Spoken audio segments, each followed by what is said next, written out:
Bienvenue dans mon atelier à histoire.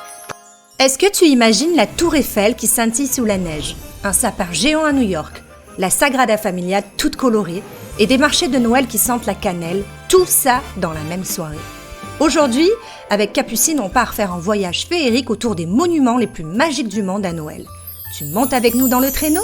J'ai hâte de faire ce voyage incroyable. Ça va être extraordinaire. Mais avant de commencer, si vous voulez en savoir plus, abonnez-vous. On se retrouve chaque mercredi et vendredi à 17h pour une nouvelle vidéo.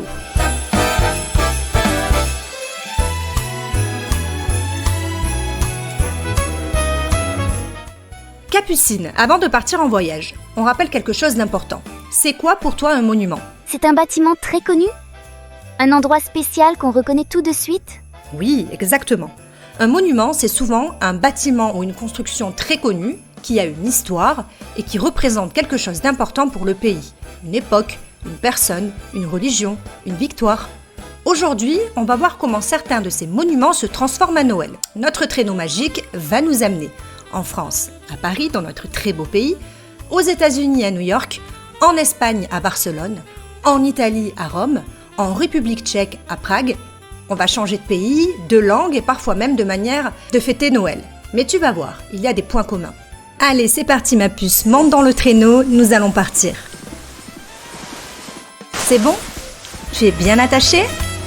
C'est parti ! On part.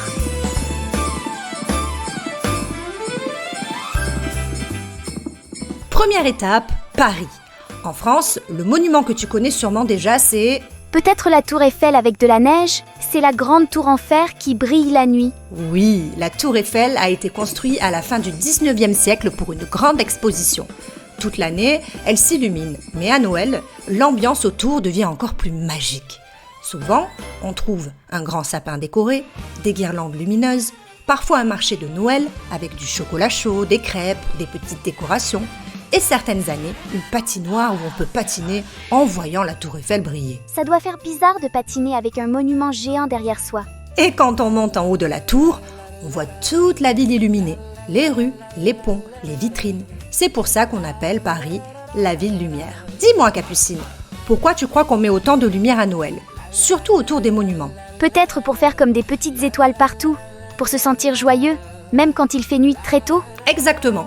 Les lumières, ça réchauffe le cœur, même quand il fait froid. C'est parti, on traverse maintenant l'océan Atlantique, direction New York aux États-Unis. La ville avec plein de gratte-ciel. Oui, ce monument de Noël, c'est le sapin géant du Rockefeller Center. Le Rockefeller Center, c'est une grande place entourée de hautes tours. Chaque année, on y installe un sapin immense, parfois plus haut qu'un immeuble de plusieurs étages. On le décore avec des milliers de petites lumières et une grande étoile tout en haut. En dessous, il y a évidemment une patinoire très connue qu'on voit souvent dans les films de Noël. Ouah, ça doit faire énorme en vrai. C'est un peu comme si le sapin était une star de cinéma. C'est exactement ça. On le voit dans tous les films de Noël. Même les gens qui n'ont jamais mis les pieds à New York reconnaissent ce sapin. J'aimerais bien patiner là, mais je tomberai sûrement 10 fois. Dis-moi Capucine, en quoi ce monument de Noël est différent de la tour Eiffel ? La tour Eiffel, c'est une construction en métal, alors que là, le monument, c'est un sapin.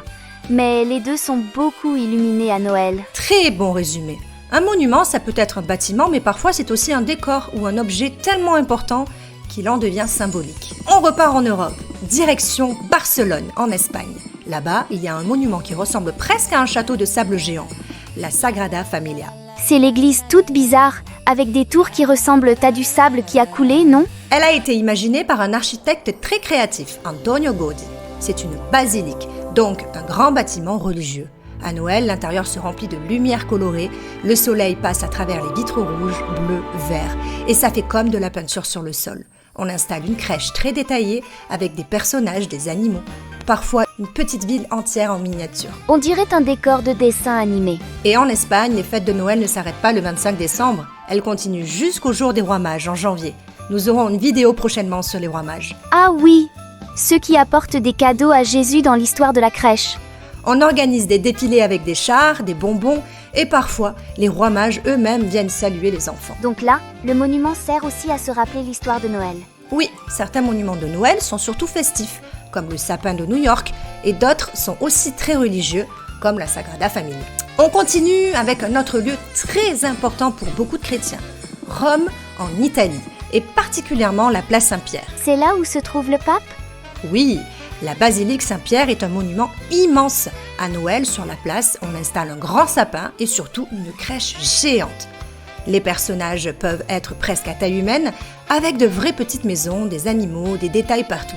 Le soir, tout est éclairé et des milliers de personnes viennent voir la crèche, prier ou juste admirer. Donc là, le monument, c'est la basilique, mais aussi la crèche qu'on installe devant. Exactement. Et c'est un bon exemple pour te montrer que Noël, ce n'est pas la même chose pour tout le monde. Pour certains, c'est surtout une fête religieuse. Pour d'autres, c'est surtout une fête familiale avec des lumières et des cadeaux. Et souvent, pour beaucoup, c'est un mélange des deux. Allez, c'est parti. On remonte vers le nord de l'Europe, direction Prague, en République tchèque. Sur la place de la vieille ville, on trouve des maisons colorées et une célèbre horloge astronomique. C'est l'horloge avec plein de petits dessins et de symboles, c'est ça? Oui. À Noël, cette place se transforme en grand marché de Noël. Il y a des petites cabanes en bois, des guirlandes, un sapin géant encore une fois, des odeurs de gaufres, de cannelle, de chocolat chaud. Des musiciens viennent jouer, on chante, on se promène, on achète des décorations ou des jouets en bois. Ça donne envie d'y aller en manteau, bonnet, écharpe et de manger des trucs chauds. Dis-moi Capucine, pourquoi à ton avis on installe souvent les marchés de Noël près des grands monuments ou sur les vieilles places? Peut-être parce que c'est plus joli? Et parce que tout le monde connaît ces endroits? Oui, les monuments sont comme des repères. Quand on les décore, c'est un peu comme si toute la ville mettait son manteau de Noël. C'est ainsi que s'achève notre tour du monde des monuments qui brillent. Alors Capucine, qu'est-ce que tu as découvert aujourd'hui? On a vu la Tour Eiffel à Paris, le sapin géant de New York, la Sagrada Familia à Barcelone, la basilique Saint-Pierre à Rome, la place de Prague. Et d'après toi, qu'est-ce qu'ils ont en commun tous ces monuments à Noël? Je dirais que ils deviennent tous des lieux de lumière, des endroits où les gens se rassemblent, où on regarde, on écoute, on sent et où on se sent un peu comme dans un conte de fées. Très belle conclusion, ma Capucine. Et vous qui nous regardez, j'ai une question pour vous. Si vous pouviez visiter un seul de ces lieux à Noël, lequel choisiriez-vous? Et pourquoi? Dites-le nous en commentaire, on est hâte de lire vos idées. Merci d'avoir voyagé avec nous aujourd'hui autour des monuments les plus magiques du monde à Noël. Si cette vidéo vous a plu, n'oubliez pas de mettre un pouce en l'air, de la partager avec vos amis et surtout de vous abonner à notre chaîne. On se retrouve chaque mercredi et vendredi à 17h pour une nouvelle vidéo. N'oublie pas de dire à tes parents qu'ils peuvent nous retrouver sur Facebook, Instagram et TikTok pour suivre toute l'actualité de Mon Atelier à Histoire. On est déjà plus de 5000 sur la chaîne et c'est grâce à vous. Merci pour votre soutien. Vraiment.